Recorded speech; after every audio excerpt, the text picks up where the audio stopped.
සුබලුත් අවුරුද්දක් වේවා. ඔයාලා හැමෝටම 2026 අවුරුද්ද ඔයාලගේ සිතුම් පැතුම් මිටුවන සුබම සුබ අවුරුද්දක් වෙන්න කියලා ප්‍රාර්ථනා කරනවා. අද 2026 වර්ෂයේ ජනවාරි 1 වෙනිදා අපි සූදානම් වෙන්නේ සාමාන්‍ය පෙළ විභාගයට ඉදිරිපත් වන දුල පුතාලා වෙනුවෙන් අලුත් අවුරුද්දේ මේ තෑග්ග තිලින කරන්න පසුගිය වර්ෂයේ වගේම මේ අවුරුද්දෙත් අපි මේ තෑග්ග දරුවෝ වෙනුවෙන් තිලින කරන්නටයි සූදානම් වෙන්නේ. එහෙනම් අද අපේ සූදානම 16 වෙනි පේපර් එක ඔයාලත් එක්ක සාකච්ඡා කරන්න. එහෙනම් පුතේ අපි යනවා පළවෙනි ගානට ඉස්සෙල්ලම දර්ශක ආකාරයෙන් දක්වන්න කියලා මේ ගාන තියෙන්නේ. මෙන්න මේ විදිහට තියෙනවා දර්ශක ආකාරයෙන් දක්වන්න කියන මේ ගාන. ඔයාලා දන්න දෙයක්. පහේ පාදයට 125 ලඝු ගණකයේ සමානයි 3 කියලා තියෙනවා. රයිට්. අපිට කියන්නේ මෙයා දර්ශක විදියට ලියන්න කියලා. අපි කොහොමද මෙයා දර්ශක විදියට පරිවර්තනය කරන්නේ? මේ සංඛ්‍යාව අපි එලෙසම පහලින් ලියනවා 125 සමානයි. ඊට පස්සේ පුතේ මෙතන පාදයේ හැටියට තිබුණු සංඛ්‍යාව අපි සමාන ලකුණේ ඉදිරියෙන් ලියනවා. ඊට පස්සේ මේ සමාන ලකුණෙන් ඉදිරියට තිබුණ පිළිතුර අපි දර්ශකයේ හැටියට ලියනවා.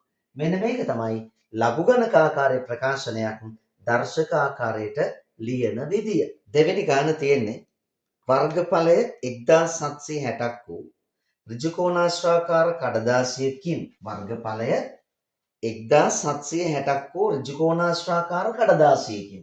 ඔන්න එහෙනම් පුතා ඍජුකෝණාශ්‍රාකාර කඩදාසිය අපි ඇඳ ගන්නවා. මේකේ වර්ගඵලය කියනවා 1760යි කියලා. 1760යි වර්ග සෙන්ටිමීටර. තව මොනවද කියන්නේ? මේ කඩදාසියේ පතුල අරය සෙන්ටිමීටර 14ක් වන සිලින්ඩරාකාර වක්‍ර පෘෂ්ඨයක් හරියටම වැහෙනවලු. දරුවන්ට මතක් වෙන්න ඕනේ. එතකොට මොකක් ගැනද මේ කියන්නේ කියලා. මෙන්න පුතේ සිලින්ඩරේ වක්‍ර පෘෂ්ඨ කියන්නේ මෙන්න මේකට. එහෙනම් මේ වක්‍ර පෘෂ්ඨය හරියටම වැහෙනවලු මේ ඍජුකෝණාශ්‍රය ඇලෙවුවම. අපි බලමු පුතේ මේක මොකද්ද වෙන්නේ කියලා. මෙන්න සිලින්ඩරේ වක්‍ර පෘෂ්ඨය තමයි මේ තියෙන්නේ. එතකොට මේ වක්‍ර පෘෂ්ඨය හරියටම වැහෙනවනේ මේ සිලින්ඩරය තුලට. දැන් මම හරියටම වැහෙනවා. ඒ වැහෙනවා කියලා කියන්නේ ඒකේ වක්‍ර පෘෂ්ඨය හරියටම හරි මේ ඍජුකෝණාශ්‍රාකාර කඩදාසියට. දැන් දරුවන්ට පේනවා මේ ඍජුකෝණාශ්‍රාකාර කඩදාසියේ වර්ගඵලය කියන්නේ වක්‍ර පෘෂ්ඨයේ වර්ගඵලයට.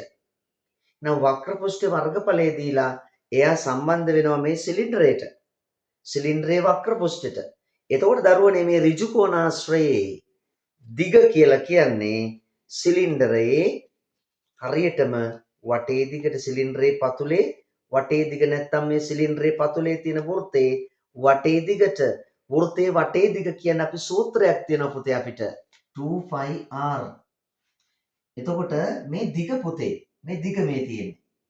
එතකොට මේ සිලින්ඩරේ උස h කියලා ගත්තොත් මෙයාගේ උසත් h කියලා ගත්තොත් ඔන්න එතකොට 2πr h ගුණ කරාම තමයි මේකේ වර්ගඵල ලැබෙන්නේ.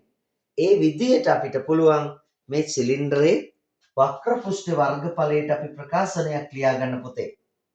2πr h ඒක සමාන කරමු 1760ට. දැන් බලන්නකෝ මෙහෙන්නකෝ මේ බලන්නකෝ 2යි පයි වෙනුවට ලියනවා 7න් 22. r කීයද? r කියනවා අරය 14ක් වන කියලා. දැන් අරයට 14යි. h දන්නේ පුතේ h උසේ ලෙසම ලියනවා සමානයි 1760ට. අපි මේකේ සුළු කරලා උත්තරය ගමු විනාඩියට. 7ට 7 1යි 14ට 7වත් 2යි. දැන් මේගොල්ලෝ ගුණ කරමු 2යි 22යි 2යි ගුණ කරාම පුතේ 88යි. 88යි h සමානයි 1760ට. එහෙනම් h වල ගෙවන අපි දෙපැත්තම 88න් බෙදමු. එතකොට ලැබෙනවා h සමානයි කීයද? මෙතෙන්ට 1යි පුතේ මෙතෙන්ට 2ක් තියෙනවා නේද? ඒ කියන්නේ 20ක් උසයි. සෙන්ටිමීටර 20ක් උස සිලින්ඩරයක් තමයි මේ පතුල වැහෙන විදියට මේ ඍජුකෝණාශ්‍රාකාර කඩදාසිය සකස් වෙලා තියෙන්නේ. අද අපි ඉන්නේ පුතේ 16 වෙනි පේපර් එකේ. මීට කලින් අපි පේපර්ස් 15ක් කතා කරලා ඉවරයි. O level විභාගයේ ඉදිරිපත් වෙන ඔයාලා වෙනුවෙන්